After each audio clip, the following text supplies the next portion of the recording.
When a country falls apart, truth dies first. Civil War, a 2024 film, isn't a movie about politics. It's about the price of watching the world collapse through a lens. It's a story of journalists chasing the last story left to tell, the fall of their own nation. What begins as documentation turns into survival. What begins as truth turns into a weapon. This is Civil War. Explained, a journey through fear, loyalty, and the quiet end of everything we thought was permanent. Part 1. The world we're left with. The film begins in chaos. Not explosions, not fire, but silence. America is no longer united. The country has fractured into territories. The Western forces, the Florida Alliance, and the remnants of the federal government. Cities are war zones.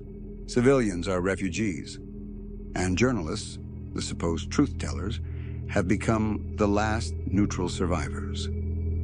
Lee Miller, a war photographer played by Kirsten Dunst, is one of them. Her eyes are tired, her voice monotone. She's seen too much, for too long. She travels with Joel, a veteran reporter, Sammy, an older mentor, and Jessie, a young, idealistic photographer desperate to prove herself. Their mission, to cross the front lines and reach Washington, D.C., before the Western forces take it. To document the fall of the president. To capture the final moment of a dying nation, the road to Washington. The group begins their journey on empty highways, landscapes stripped of color and life. America looks familiar, but broken gas stations turned into refugee camps, bodies hanging from bridges, silence where there should be noise. Garland's camera treats these moments like photojournalism, distant, observational, clinical.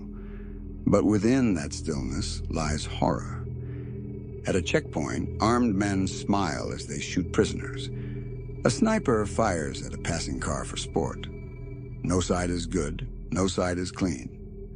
The journalists watch and keep filming. Lee tells Jessie, "Don't think, don't feel, just take the shot." But Jessie hesitates. She doesn't understand yet that in war, neutrality doesn't protect you. It isolates you.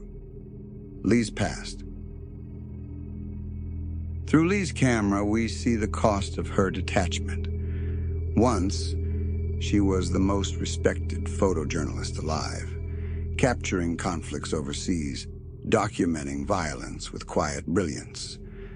But after years of watching death through a lens, something inside her broke. She no longer reacts to horror. She frames it. There's a moment where Jessie asks, "What was your first war like?" Lee replies, "It's always the same. The first time, you're terrified.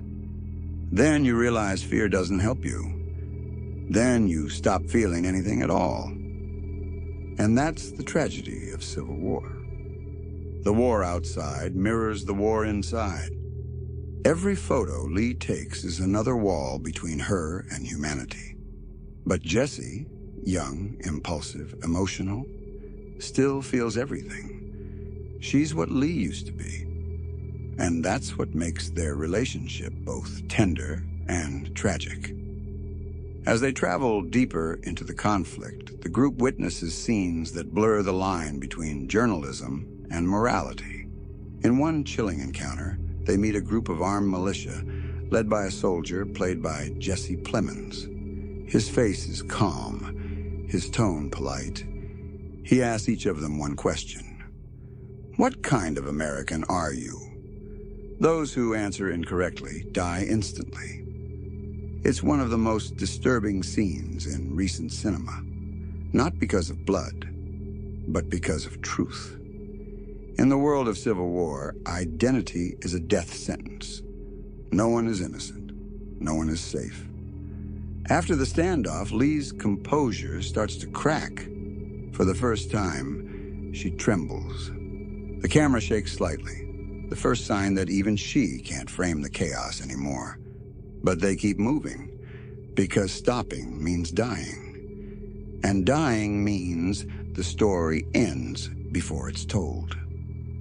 When the group finally reaches Charlottesville, they find a city in ruins, buildings still smoking, snipers in windows, civilians looting what's left of civilization. Jessie keeps taking photos, fearless now, or maybe numb. Sammy, the old reporter, collapses from exhaustion and wounds. He knows he won't make it to Washington. "Just tell the story," he whispers before dying. The line hits like prophecy, because by now we know there's no story left to tell. Just fragments, images, faces, and the illusion that documenting horror somehow redeems it. Lee looks at her camera, covered in dust, blood, fingerprints. For the first time, she hesitates to lift it. She's not sure what truth looks like anymore. The final act unfolds like a nightmare. The journalists arrive in Washington as the Western forces close in. The Capitol, once the symbol of democracy, is now a war zone. Tanks roll down Pennsylvania Avenue. Sound of machine guns echoes through the Lincoln Memorial. The White House, surrounded. Inside, the last remnants of the federal government prepare for their final stand. The journalists follow the soldiers inside, weaving through gunfire and screams, documenting the last hours of the Republic. When they finally reach the Oval Office, the president is cornered. His guards are dead. The soldiers burst in. One of them raises his rifle. Lee raises her camera. A single shot, not from her lens, but from the gun. The president falls. And in that moment, truth dies with him. As the dust settles, Jessie picks up Lee's camera. Lee has been hit, caught in the crossfire, her lifeless body lying on the marble floor. The camera strap still around her neck. Jessie kneels beside her mentor, the woman who taught her how to survive the unthinkable. Slowly, she raises the camera and takes one last picture. The composition is perfect. The light, beautiful. The subject, tragic. Lee, the woman who lived through every war, becomes part of her own story. That image becomes the film's final metaphor.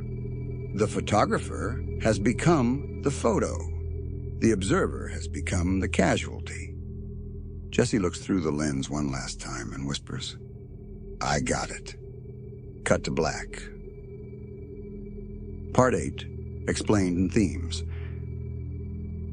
Civil War isn't a film about sides. It's a film about what happens when truth becomes a matter of survival.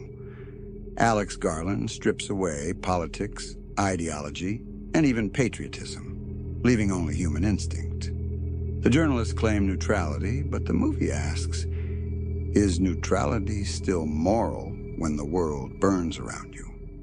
Lee believes that detachment is strength, but detachment is what kills her. Jessie, the young photographer, survives, but at the cost of becoming what she once feared. Someone who can watch death and feel nothing. Garland's genius lies in restraint. There are no speeches, no villains, no redemption, just quiet horror and human frailty. The cinematography mirrors this perfectly. Long, static shots, clinical framing, and natural light. It feels real because it could be. And that's what makes Civil War so terrifying. It's not the future. It's a reflection, a warning that if truth becomes entertainment and empathy becomes weakness, the collapse won't come with explosions. It'll come with silence. Civil War is one of the most haunting films of our time, not because of what it shows, but because of what it understands. It's not about who wins or loses. It's about what dies along the way. Trust, truth, and the idea of us. The final image reminds us that even when the world ends, someone will still be watching, framing it, recording it, calling it news. Thanks for watching The Pulse Movie. Subscribe for more psychological thrillers and cinematic dissections. Explained one heartbeat at a time.